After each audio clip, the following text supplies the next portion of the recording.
During a secret Soviet mission in the Arctic, divers encountered something terrifying. The reports were classified and buried for decades. When fragments finally surfaced, even experts were disturbed. Some say it was never meant to be found. Join us as we uncover the horror hidden beneath the Arctic ice. Number 14. Attular Village Cliff Ladder. 800 meters straight up. That's the distance between the village of Attular and the rest of civilization. For years, kids climbed rope ladders attached to a vertical cliff face just to get to school. One slip meant death. In 2016, after images of children dangling over the abyss went viral, years ago, these cliffs worked like natural fortresses, keeping invaders out. The mountain slopes provided terraced fields perfect for growing corn and potatoes. Today, around 400 people still call this place home. The climb takes about 2 hours. Your legs burn, your hands cramp from gripping the rails, but the view? Absolutely worth it. The ladder transformed everything. Before, getting supplies meant hauling 30-kilo loads up rope ladders. Now, villagers can transport heavier goods, access better education, and connect with the outside world. Some tourists even make the trek, paying for the thrill of conquering one of the world's most extreme commutes. This isn't just a ladder. It's a lifeline connecting an ancient community to modern China, proving that determination can overcome even the most impossible geography. The steel structure stands as proof that isolation doesn't have to be permanent, and that sometimes the path to progress is literally straight up a cliff face. Number 13. Hong Kong Skyline. The most vertical city on Earth. Hong Kong packs 7.5 million people into 1,104 square kilometers, and most of that is steep mountains. The solution? Build up, way up. Hong Kong has more skyscrapers than any other city. Not just tall buildings, skyscrapers, buildings over 150 meters tall. Hong Kong has 552 of them. The skyline creates a wall of glass and steel rising from Victoria Harbor. At night, the city runs a synchronized light show called a Symphony of Lights. 44 buildings participate, their facades flashing and changing colors in coordinated patterns. Lasers shoot between buildings, searchlights sweep the sky. The whole show reflects off the harbor, doubling the effect. But the real spectacle is the density. Buildings cluster so close together that streets between them become narrow canyons. Look up and you see slivers of sky. The residential towers are even more packed. Some apartment buildings house 10,000 people in a single structure. The International Commerce Center reaches 484 meters, making it Hong Kong's tallest building and one of the world's tallest. The observation deck on the 100th floor provides 360-degree views. On clear days, you can see Macau 60 kilometers away. Most days aren't clear. Humidity and pollution create a haze that limits visibility. But even in haze, the view impresses. You look down on planes taking off from the airport. You see container ships in the harbor that look like toys. You understand why people describe Hong Kong as vertical living. Take the Peak tram to Victoria Peak for the classic skyline view. The tram climbs at angles up to 27 degrees, so steep that buildings outside the windows appear to lean. From the peak, the entire city spreads below, a glowing grid of lights extending to the horizon. I'm going to ask you a simple question. Are you a naturally curious person? If you're watching, I'm pretty sure the answer is yes. This space is made for people like us. To ensure you're always part of this community and receive all our latest discoveries, you just need to do one thing: subscribe to the channel.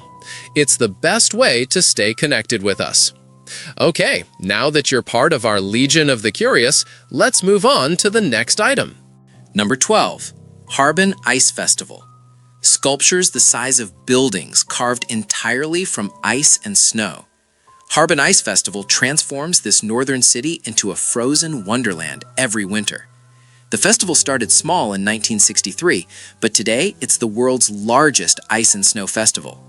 Temperatures drop to -30 Celsius, cold enough to freeze exposed skin in minutes. Perfect for ice sculpture.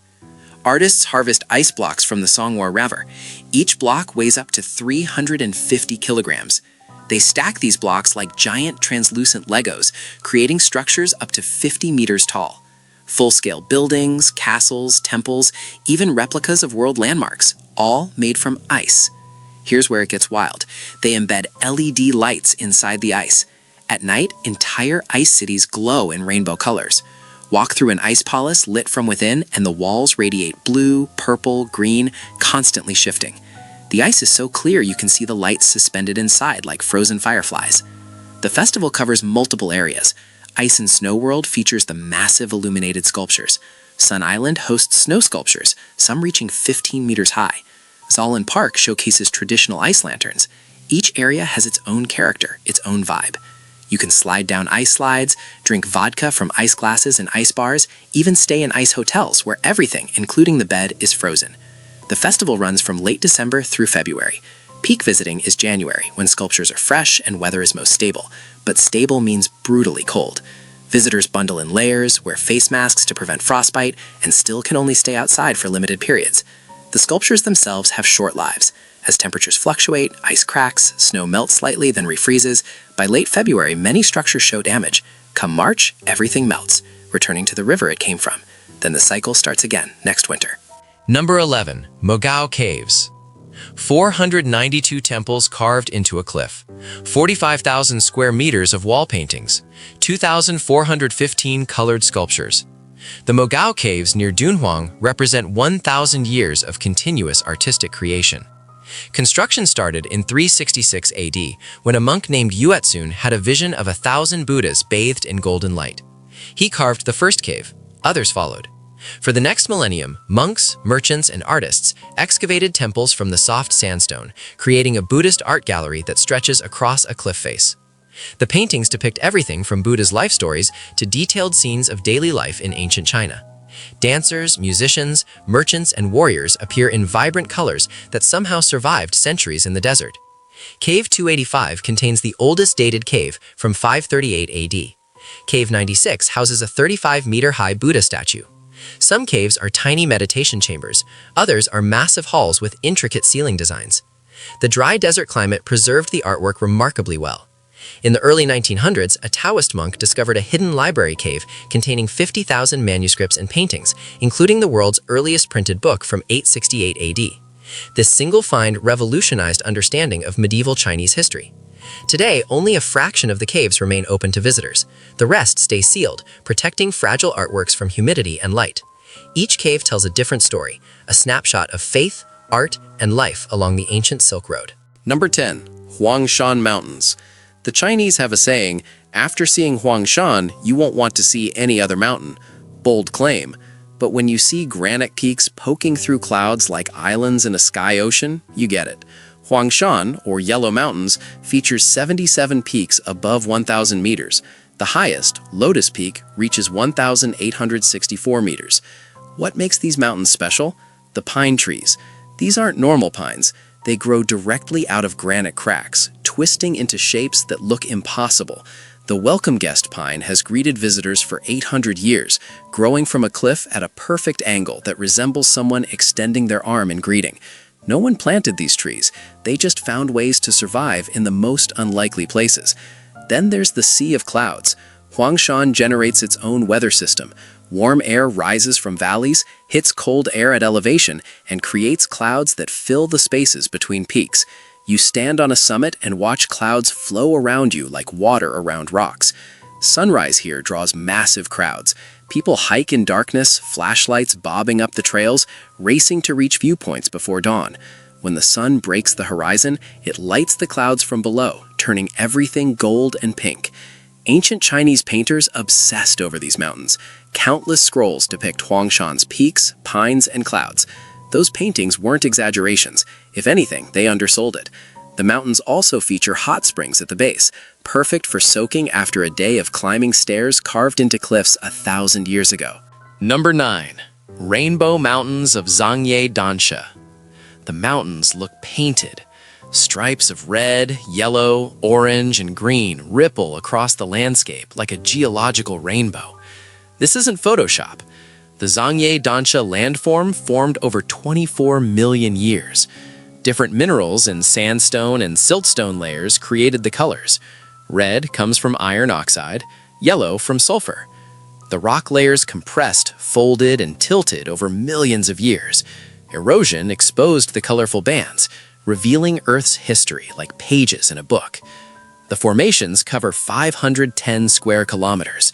Some areas feature smooth, rolling hills. Others display jagged peaks and deep valleys. The colors shift throughout the day. Early morning light makes the reds deeper. Afternoon sun brings out the yellows. Sunset turns everything golden. 4 main viewing platforms provide different perspectives. Platform 1 offers the classic postcard view. Platform 2 shows the most dramatic color contrasts. Platform 3 features the area's most vibrant reds. Platform 4 gives you the widest panorama. Boardwalks connect the platforms, protecting the fragile rock from foot traffic. The area receives most rain between June and September, which can temporarily dull the colors. Winter brings fewer tourists, but also harsher weather. The best time to visit? Late spring or early autumn, when the weather stays mild and the colors remain vivid. Photographers camp overnight to capture sunrise, when the low-angle light makes the formations glow. This geological masterpiece reminds you that nature creates art far beyond human imagination. Millions of years of patient work produced something no artist could replicate. Number 8. Terracotta Army. March 1974. Farmers digging a well near Xi'an hit something hard. Pottery. They kept digging. More pottery.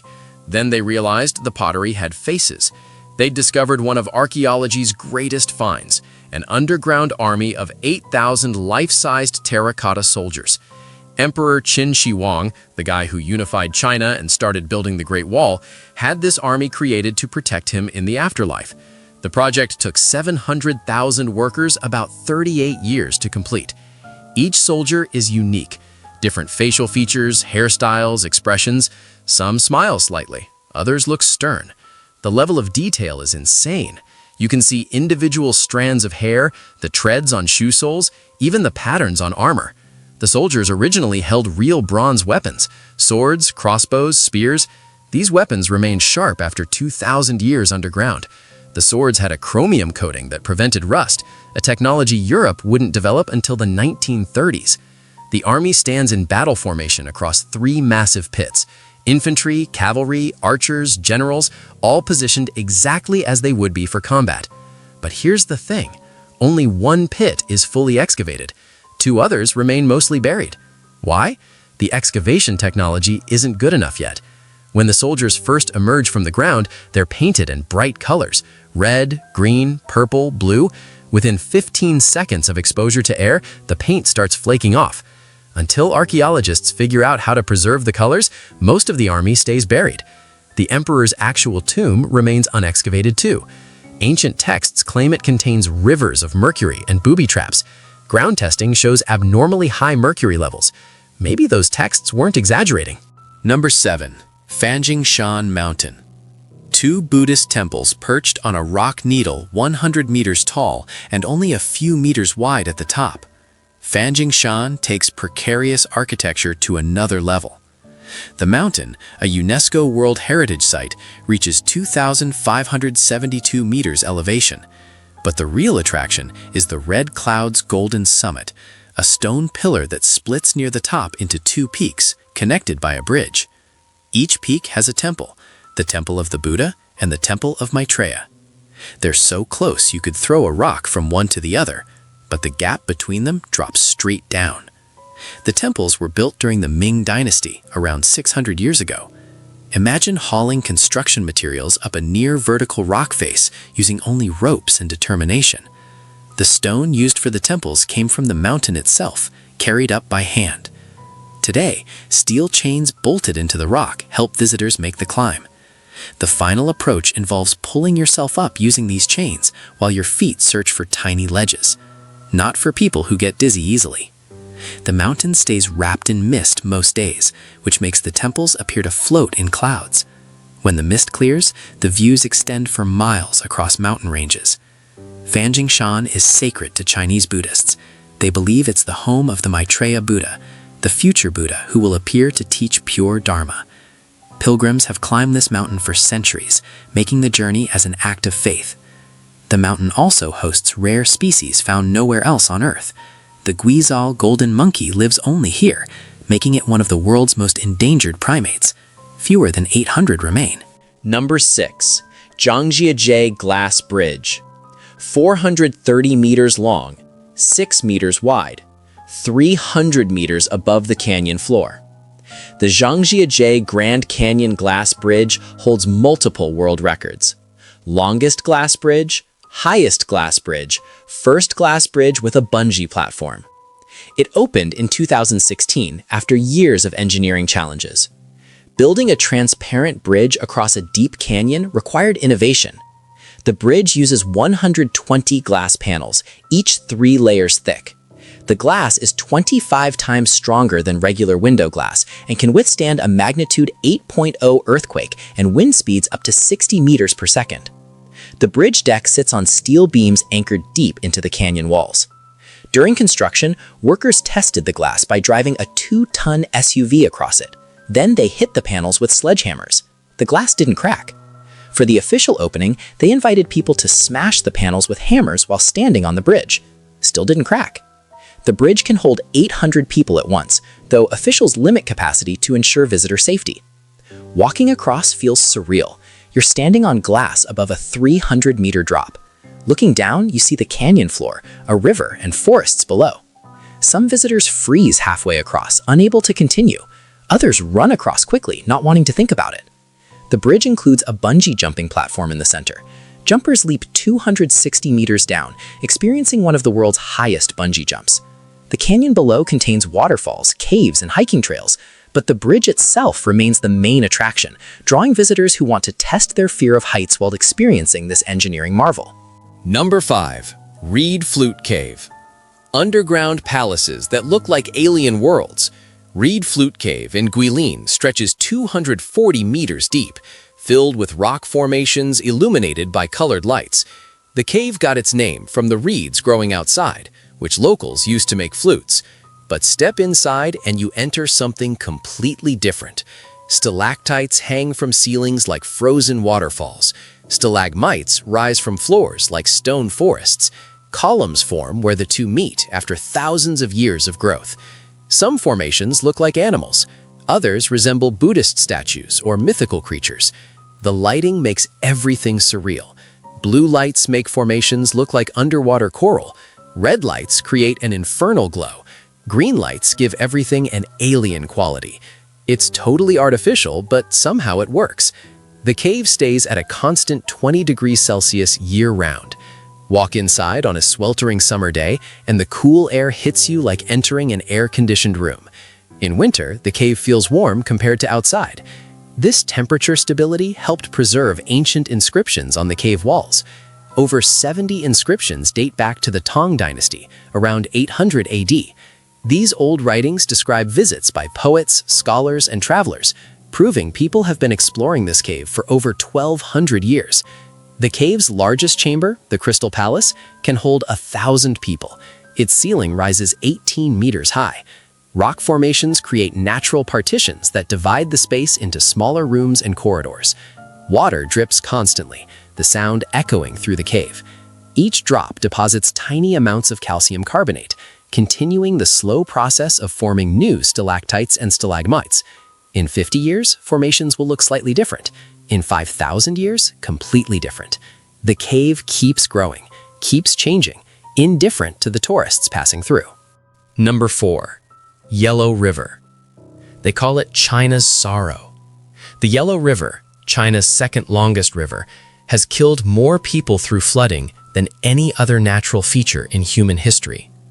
Over the past 2,000 years, the river has flooded more than 1,500 times and changed its course completely 26 times. The 1887 flood killed between 900,000 and 2 million people.